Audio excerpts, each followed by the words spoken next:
तो अमेरिकी कांग्रेस की स्पीकर नैन्सी पेलोसी ताइवान के दौरे पर है। राजधानी न्यू ताइपे में ताइवान की पार्लियामेंट पहुंची नैन्सी ने ताइवान पार्लियामेंट के डिप्टी स्पीकर से मुलाकात की है और इस मुलाकात के दौरान नैन्सी ने कहा है कि ताइवान का अच्छा दोस्त बताना अमेरिका के लिए बड़े एजाज की बात है।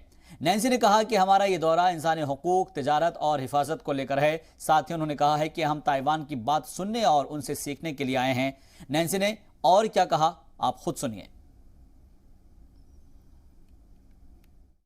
They came here, we all did, to listen, to learn from you as to how we can go forward together. We commend Taiwan for being one of the freest societies in the world, for your success in addressing the COVID issue, which is a health issue, a security issue, an economic issue, and a governance.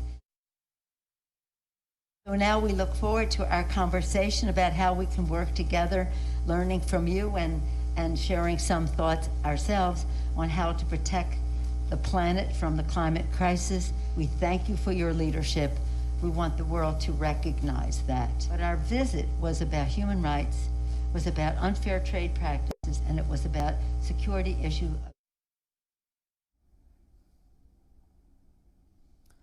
तो Nancy Pelosi पहुंची हुई है Taiwan, जहां पर वो अपनी बात रख रही है और इसी को लेकर चीन भड़का हुआ है और इसी को लेकर जो है हम देख पा रहे हैं कि अलग अलग जगहों पर तनाव देखने को मिल रहा है। खासतौर पर ताइवान में जैसे ही नैन्सी पेलोसी पहुंचती है तो चीन भड़क उठता है और जिसके बाद तनाव बढ़ता नजर आ रहा है। दक्षिण चीन सागर में टेंशन देखने को मिल रही है, जबकि अमेरिका एयरक्राफ्ट तैनात किए गए हैं अमेरिका के अंदर। इसके अलावा चीन का जो किलर मिसाइल तैयारा है वो तैयार किया गया है, खासतौर पर जो मिसाइलें हैं वो तैयार की गई है और ताइवान के 4 वारशिप भी तैनात है। तो खास तौर पर अगर बात की जाए तो इसमें अलग अलग तरीके की जो तस्वीरें हैं वो सामने आ रही है। लेकिन इन सब के बीच अमेरिकी पार्लियामेंट के स्पीकर पेलोसी ताइवान के दौरे पर हैं और चीन ने ताइवान को बार बार धमकी देते हुए इंतबा दिया था कि अगर वो यहां आएंगी तो 50 मिनट में चीन की सेना ड्रिल शुरू कर देगी। सवाल यह है कि क्या पेलोसी के आने की कीमत ताइवान चुकाएगा? आइए समझते हैं इस रिपोर्ट के जरिए।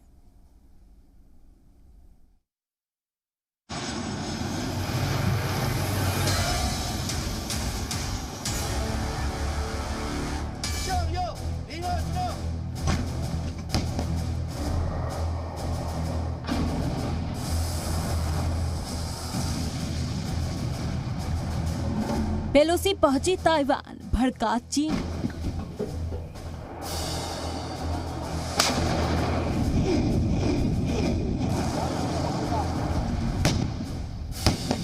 अमेरिका और चीन में बढ़ी टेंशन।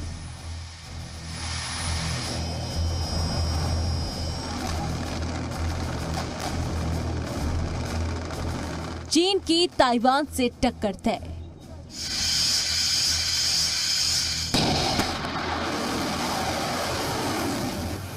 अमेरिका की स्पीकर नैन्सी पेलोसी ने चीन की धमकियों के बावजूद ताइवान की धरती पर कदम रख दिया है। चीन ने भी धमकी भरे अंदाज में अपनी फौज की ड्रिल एक्सरसाइज शुरू कर दी है।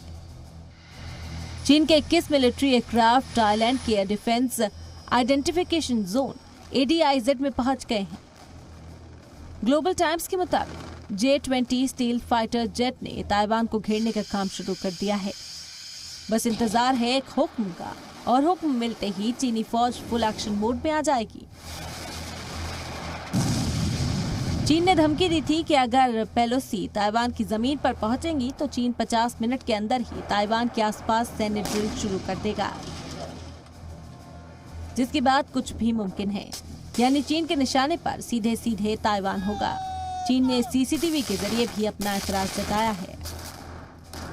8月2号，美国国会众议长佩洛西不顾中方强烈反对和严正交涉，窜访中国台湾地区，严重违反一个中国原则和中美3个联合公报规定，严重冲击中美关系政治基础，严重侵犯中国主权和领土完整，严重破坏台海和平稳定。 जहां एक तरफ चीन आग बबूला हो रहा है, वहीं अमेरिका में number 3 powerful leader Nancy Pelosi का ताइवान ने शानदार इस्तकबाल किया। उनके इस्तकबाल में शहर की बड़ी इमारतों में thank you US, welcome Pelosi जैसे पैगाम दे रहे हैं कि पेलोसी की ये यात्रा ताइवान और अमेरिका के लिए कितनी अहम है। पेलोसी अमेरिका से यहाँ तक कड़ी सिक्योरिटी में पहुंची हैं। चीन की धमकियों के बावजूद पेलोसी की यात्रा से पहले अमेरिका ने 4 जंगी जहाज और 1 एयरक्राफ्ट कैरियर ताइवान के पास तैनात किया था। अमेरिका ने भी चीन को साफ पैगाम दिया।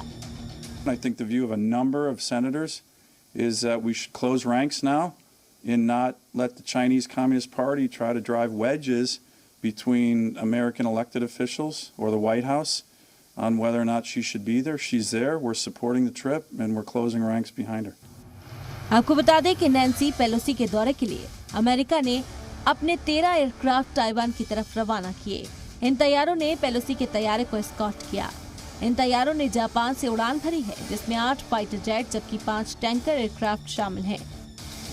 इसके अलावा अमेरिका ने अपने 4 जंगी जहाजों को भी ताइवान की तरफ रवाना कर दिया।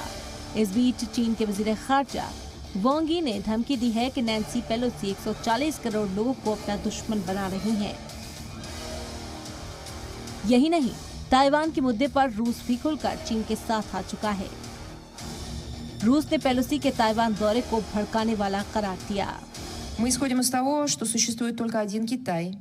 Правительство КНР – единственное законное правительство, представляющее весь Китай, а Тайвань является неотъемлемой частью Китая. चीन ने ताइवान के खिलाफ 6 तरफ से जंगी मशक का ऐलान किया था।